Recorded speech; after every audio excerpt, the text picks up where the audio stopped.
Well, it's Christmas time, and I've only got one thing to say. Now I have trick arrows. Ho, ho, ho. Welcome to Movies on a Monday / TV Guys. I'm Matt. I'm Brian. I don't want to put my name on that. What? What? Die Hard reference. I don't know if you know this, but Die Hard is a movie that's an action movie set at Christmas. And Hawkeye is an action series set at Christmas. I don't know if you knew that. Oh, thanks, Matt. Thanks for defining my life right there. I only live by watching Die Hard every single Christmas because I had no idea what Die Hard was. Thanks for explaining that to me, Matt. Appreciate it. I got you back. Someone in here who is not going to remain nameless because it's Terrence has been hating on Christmas because Brian's Christmas tree up right now and it's past January 1st. And Terrence is like, we don't do that and move this on a Monday. Well, TV guys, we do that. People also just don't have time to take down Christmas yet. What, are you saying that I don't have time? I'm sorry, Brian. I had to get some more room in my prayer closet to be able to pray to the baby Jesus. I can't be putting up all these heathen objects. Brian's whole house is a prayer closet. Your face. Brian's like, do I need to be here for this? Are you guys? Well, I was thinking, I don't know if I should chime in because I don't know if you guys are talking about like an inside joke or something. I have no idea what you're talking about. No, we don't have inside jokes. We don't like each other. It's all on the outside. If you don't understand, then we don't understand either. We're just talking. Yeah. Hey, I know that this is a Hawkeye episode, but I just real quick want to bring up I watched all of Cobra Kai season 4 in 2 days because I freaking love Cobra Kai. Have you guys watched the most recent season? Not yet. I had to catch up on Hawkeye instead. That's fair. It's good. I won't give anything away. It's good. It brings back that Terry Silva guy that you knew was going to be coming back. And I like what they do with him early on. But yeah, good arcs. There's more teenagers punching each other in the face. True. And the police are still not involved. You know what? I learned, somebody said that for any other person in the world, you will go to jail for hitting them. But the one people that we can hit is children. We can hit children and not go to jail. The most innocent people on the planet. You can get away with hitting them. All right, we need to get a legal team together. Movies on a Monday and TV Guys are not suggesting legally that you go out and hit kids. That is not what you're supposed to walk away with here. I didn't say go do it. I'm just saying legally you can. Well, you can get away with it at least. I can't. Every time I go out and punch kids in the face, that mom is like, "What are you doing?" I'm like, "Dude, he's a baby. He's got to grow up sometime." You got to be covert about it. so when the mom's back is turned, just sneak up to the stroller, right there, right in the face, and then just run. Like, I don't know what happened. Well, the problem is you keep hitting your own kids. You know Angie's not cool with that. That's true. Got to pick someone else's. Yeah. This episode is already gone off the rails. This is what happens when we introduce Brian. I'm sorry, not Brian, Terrence. So if you all of our movies on a Monday fans, you're used to this. All of our TV Guys fans, I'm very sorry. No. That's what we get. We're asking for it. Hated it. All right, well, let's talk about what we're actually here to talk about. A great TV show called Hawkeye. Yes. So for those of you who haven't, you know what, you've all watched it. If you haven't watched it, what are you doing listening to this? No. So Hawkeye was great. It's that MCU one. It took place at Christmas, and it is now one of those like you should watch it at Christmas sort of things. And they used the Christmas holiday season well. They used the characters well. They introduced new characters that were great. What would you guys say? What was your top thing of Hawkeye? This is what I have to talk about. This was great. This might sound lame, but for me, I loved the Avengers musical and Hawkeye's reaction to it. I remember the first episode. I'm like, you know what? I want to see a little bit more of that musical. I'm not gonna lie. And then, of course, the final end scene at the very end of it is like, okay, well, we don't have anything in the can for a next time on. So here's all of that footage. And I'm like, I would have liked to see a trailer for something else, but you know what? This is good too. Because I thought ahead. If they, I hope they do this. If they made another musical describing the Battle of Avengers Endgame, the song would be called "On Your Left," and it would have the Sam flying in on wires. And then when it came to everyone coming through the portals, it would be like a flash mob of all the characters coming in from the audience. And I just remember all like you can get like Peter Parker, Bucky, like all the people who are still around having the same reactions as Hawkeye. Like, what is this? And then it just cuts to Scott Lang as Ant-Man, just loving it. Yeah.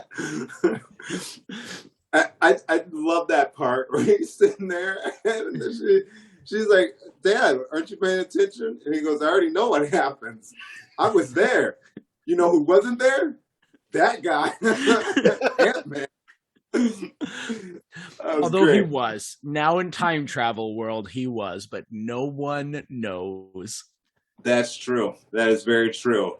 But it was, I think for me, it was Yelena and Kate like meeting, and it is the one scene, it wasn't the first fight scene, but it was the one where they're like both trying to like get to the level and they get into the elevator together, and it's this whole like, man, we should be fighting, but I can't fight you. And there even comes a point where Kate Bishop, she slaps her and she goes, really? She goes, I'm sorry. And then she hits all the buttons and like, oh, that's so annoying. Yeah, they had a really good back and forth. They did. Like, I would love to see like a buddy cop movie with them. Like, I think if this is the future of Marvel Cinematic Universe, then I'm all about it. I feel like what has happened is we're kind of like in this dry season where we don't really know who's this person that's going to take up the mantle. And right now, it feels like it's so like in flux. Like, don't get me wrong, Shang-Chi, I thought that was awesome. I still don't have like, he doesn't feel connected to the Avengers, if you get what I'm saying. He feels like an outsider. I could see him working himself in. The Eternals, I love the movie, but I'm not really attached to any of the characters. So I'm like, I don't know when I'm going to see them.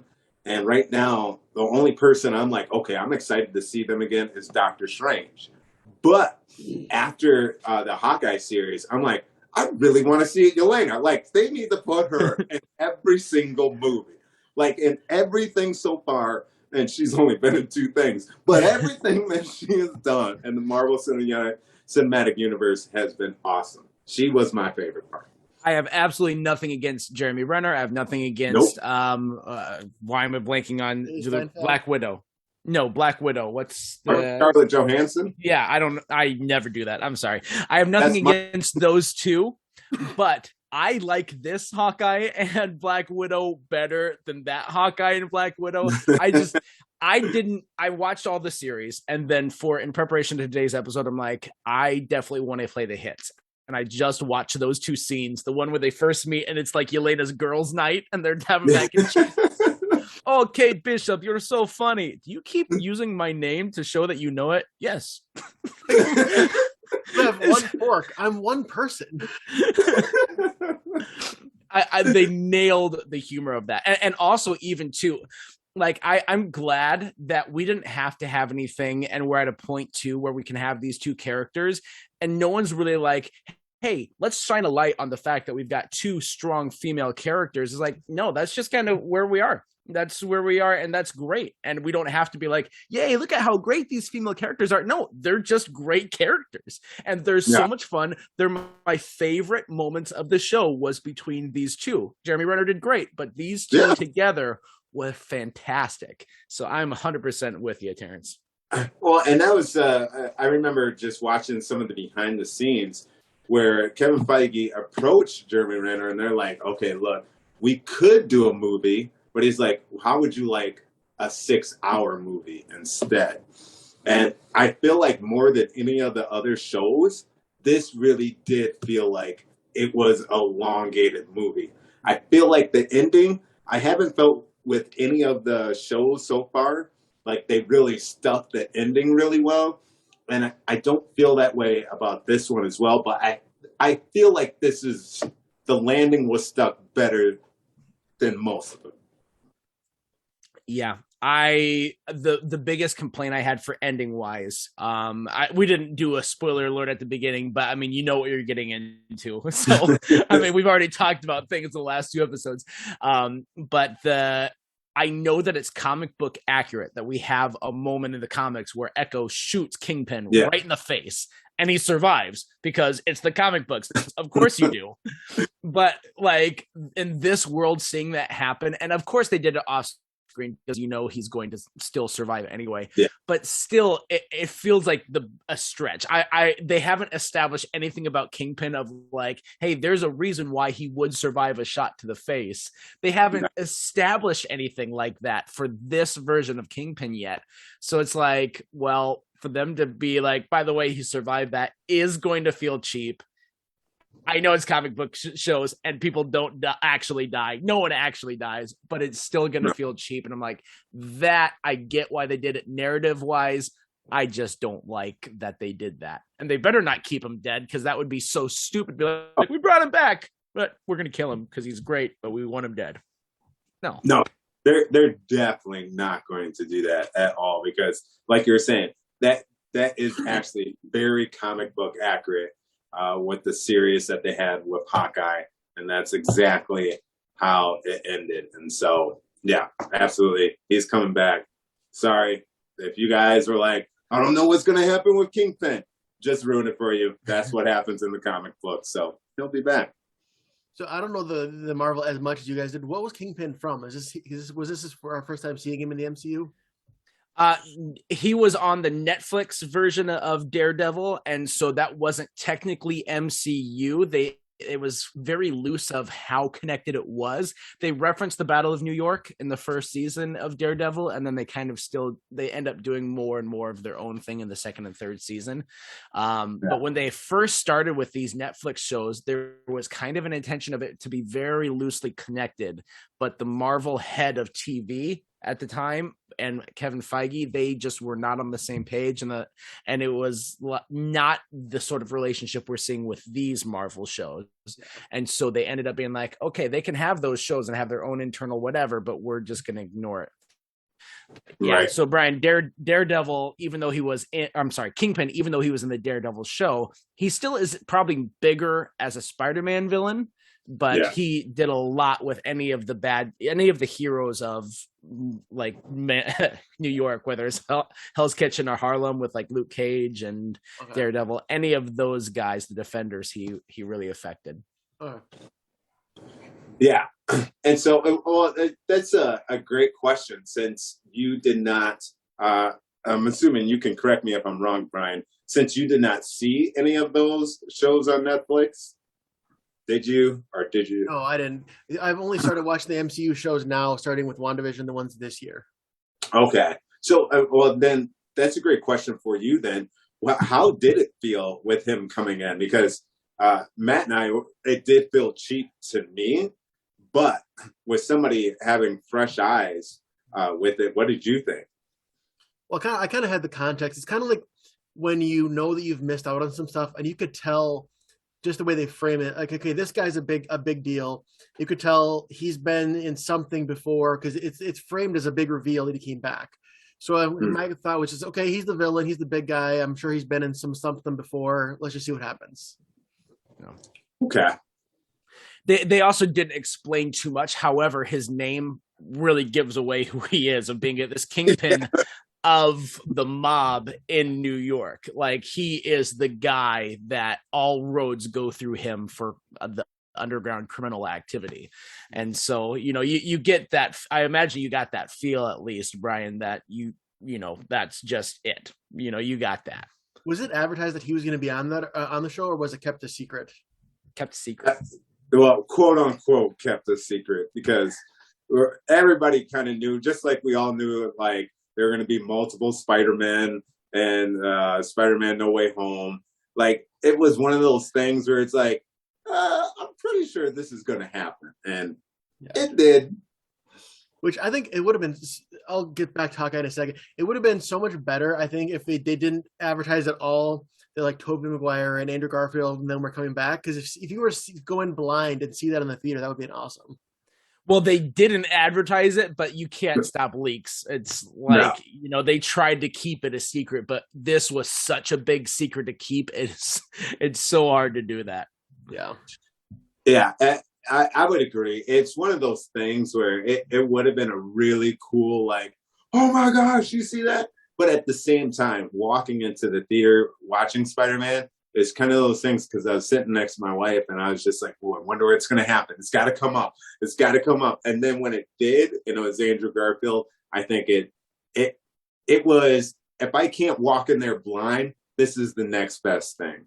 Like, he came into that movie so well, and it just was still such a big, like, this is amazing. Yeah, because he was the Amazing Spider-Man. See how I connected those two right there? I do see that. Thank you. There's a problem though, like with us as fans. Like I take full ownership, not like complete 100% ownership, but I am a part of the problem where I'm the one who I'm like, just tell me. I want to know if he's in this. I'm gonna look at these leaks that pop out, and I'm gonna see, oh yeah, he is in that. Okay, this picture, and like I'm gobbling up all of these little tidbits, and then I go in the movie, I'm like, why couldn't they have kept this a better surprise? Like, I'm a huge problem. Us as fans, we need to be a little better about that, because we either are going to get ourselves like the movie ruined for us, or we're going to like ruin it for other people because of our expectations. Like, this is exactly how it has to happen. I feel like so many people, it was ruined with WandaVision, the reveal about Quicksilver and the final scene, that like a lot of us together, we all had a growing up movie, or had a all growing up moment there where like, oh, we had all these expectations about what he was going to do and what he represented. And because that didn't fit our expectations, we now hate you guys for this. Like, we need to be better as fans. Hold on now. Brian, were you in the know with any of like WandaVision stuff and whatnot? Not really. I mean, when he showed up, I knew that he was the other Quicksilver. I knew that much. That's really all I knew about that. And I thought that was going to be somewhat of the reveal. I didn't think, hey, it's Ralph Boner, but. See, and that's what I would have thought, because I felt like everybody was like, oh, that was dumb. Like, like he just randomly just happened to play Quicksilver in the other one, but oh no, just kidding. He's boning. I didn't mean that the way. Don't turn that into a verb. Well, it also seems like the direction with the MCU, it seems like a lot of this phase of the MCU is really hinged on Doctor Strange, because he's going to come in with Wanda. Right. He was a big part of Peter Parker. I could see him having something to do with like Loki and like opening the multiverse and that end. It almost seems like he's kind of like the new like Tony Stark and Steve Rogers, where like they were like the basis of the MCU, and now that they're both gone, it's like they're clinging to Doctor Strange as like the de facto leader. Yeah, right. You're probably dead on with that. And I think a big part of it is the practicality of, because he has the ability to do some of these things that no one else right now in the MCU except for Wong can do, that he kind of becomes the de facto of that. And Ned now, I guess. well, and that's the other thing is I feel like they haven't connected a lot from the old characters to kind of like this new like age of in the MCU, where we have that feeling with Doctor Strange, because they put him in to certain key spots, and then with everybody else, there is nobody else. I would have loved, since Thor is one of the originals, they should be throwing him in somewhere in there. I know he has a movie coming out after Doctor Strange, but it's still, you need to give these fans a connection to what we just experienced for these last 10 years. You just can't wipe the slate clean. You just should use what you have. But also, it also seems like they've hung so much on the memory of Captain America. Like the Statue of Liberty had the shield, and the Avengers musical was called Rogers the Musical. And there's so much like just does the public not know that like Tony Stark sacrificed his life for the world? Well, that was the big part of Spider-Man Far From Home is the next Tony Stark. And so that mirrored his journey of, like, well, who am I going to be? Am I going to be that next Tony Stark or not? Yeah. And I think that's a part of it. But Rogers has this better representation even in that world, in the MCU world. When you look at the two, like, you can love and respect both of those characters, but there's what Rogers represented was both so pure, and then also just we see a lot from the vantage point of Americans, he was very American because he's Captain America. So I mean, there's that side of the patriotism as well, but like, he's just this nice and pure thing, whereas instead you've got Tony Stark, who's kind of like an Elon Musk type, where it's like, there might be some people like, good that you saved the world, but you are a tech giant and I don't really care about tech giants, that sort of thing. I don't know. Yeah. Actually, yesterday I went back and rewatched the 2012 Avengers movie. I had forgotten the fact that Phil Coulson was such like a Captain America fan. And it's like, I guess, Captain America was like a symbol for like multiple generations, and he came back and he's gone again, Right. Well, and I know this seems kind of like off, but I heard somebody criticize that they keep on leaning towards Thanos, what happened with the snap, too much. Because even in Hawkeye, he goes to the bathroom and he sees Thanos was right. There was another thing that had to do with Thanos that was in Hawkeye. And somebody they criticized the fact that they keep on going back to that. Do you guys think that's a problem going forward? Like, and I'm sure in all the other shows, Thanos has been brought up too. The snap has been brought up multiple times. And do you think they're still hanging on too much from what happened? I don't think so, because I think the magnitude of what happened with Thanos and the snap would be like a global. People wouldn't just stop talking about it. And so I think having references like that little bit was fine because it was just a little note on the bathroom wall. Like if it was the whole episode, everyone's just talking about Thanos, that might be too much because that's not what we're here to talk about. But like, I think it's realistic because in the world, that would be like a topic of conversation for decades to come. Yeah. I mean, you know how much people talked about, like, let's even just jump back 20 years. You know how much people talked about 9/11 after it happened, and then how it also played out and tied into the war in Iraq.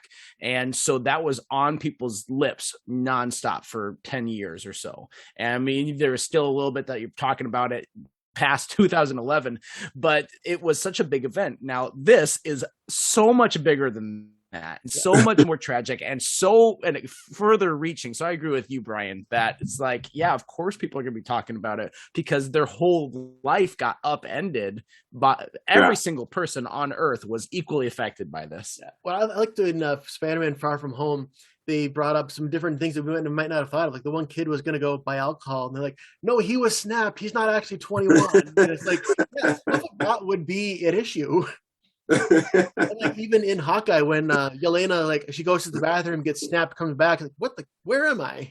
That was a great scene. I had completely forgot. Thanks for bringing that up. I love that we got that perspective because we've seen that with Monica Rambeau and WandaVision. We saw her coming back, but we didn't see someone at the moment of snap and then what they experience in their 5-year microcosm as they come back, and to see the world change the way she did. I was like, thank you. I wanted to see this perspective. It was awesome.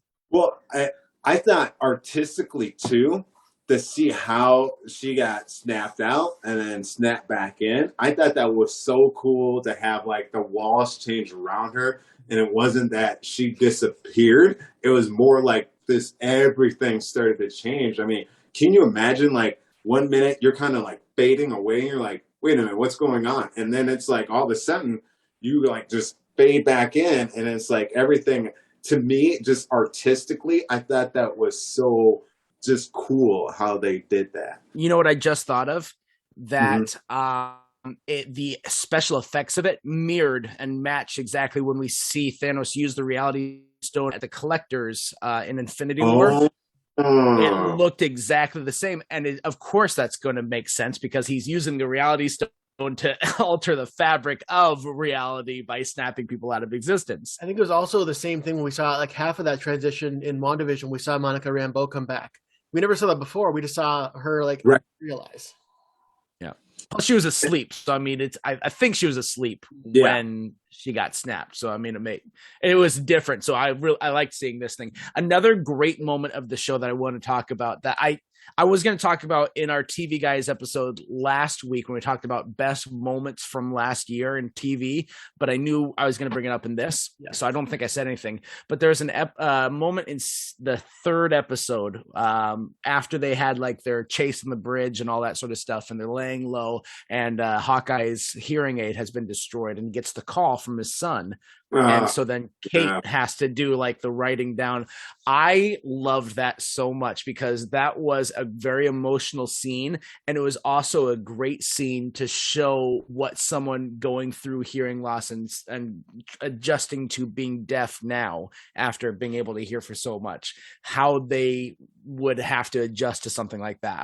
It was a great eye opener. I'm like, this is a amazingly poignant scene and was the most emotional part of the show for me. Oh, absolutely. They balanced that out so well.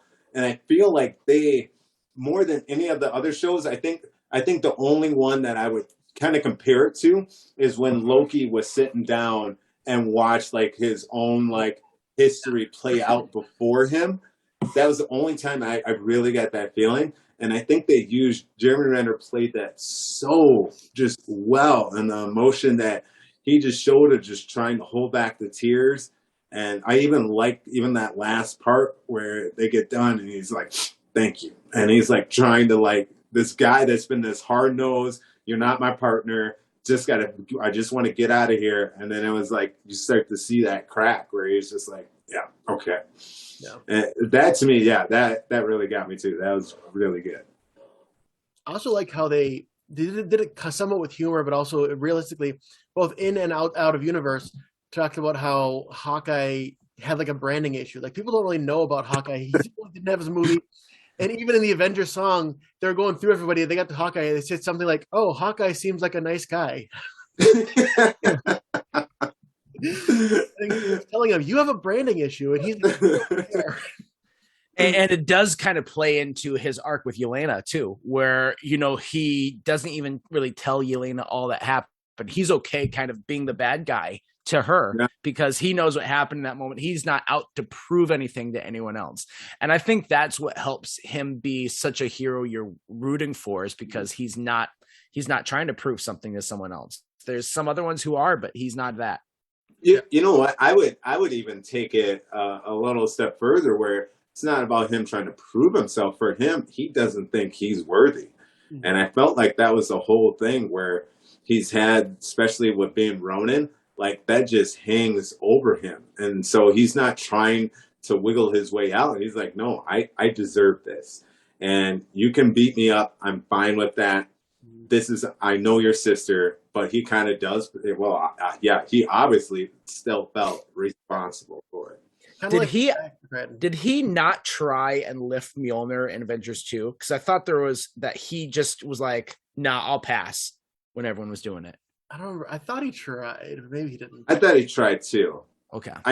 I know Scarlett Johansson, or Black Widow, she didn't try. She was like, oh, that's a question I don't need answered. That's who I'm thinking of then. Never mind. Mm-hmm. And also with that, am I worthy kind of things, when I rewatch, I'm glad I rewatched the first Avengers.